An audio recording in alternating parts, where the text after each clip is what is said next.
may sasagutin na akong tanong. So magtatagalog muna ko yun kasi Tagalog yun ang tanong. So ito yung katanungan niya. Hi kuya, patulong po, paano ko ba maloadan ang STC ko sa Alradje kasi ang lumalabas sa DAD.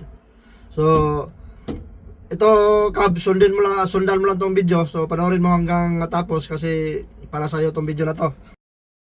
So una, open muna natin yung Alradje natin. Ito. Open natin yung Alradje. So kaso lang dito nga hindi ka makakaload ng tagi-tagi dito sa Alradje sa STC.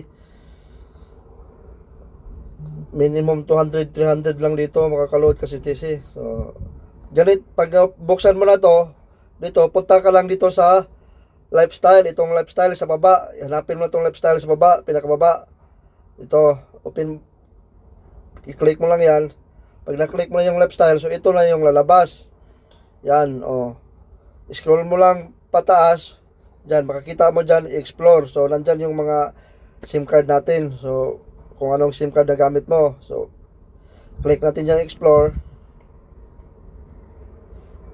So, ganito. Yan. Dyan na po lahat. Oh.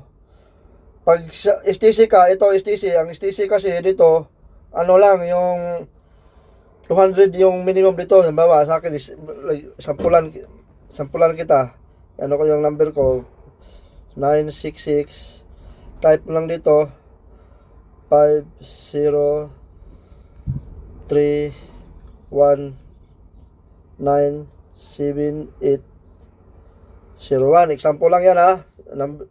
So pag na-type mo na yung number, so kasunod yung click mo tong get bill details. Yan.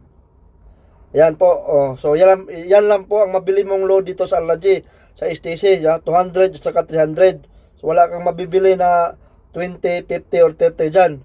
So kung gusto mo nang makaload ng 20, 30, 50, mag-install ka ng ibang application nito.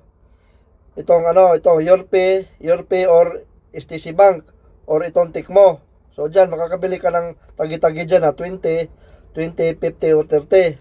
So, yun lang kabayan. Maraming salamat sa tanong. So, God bless. Ingat tayo lahat.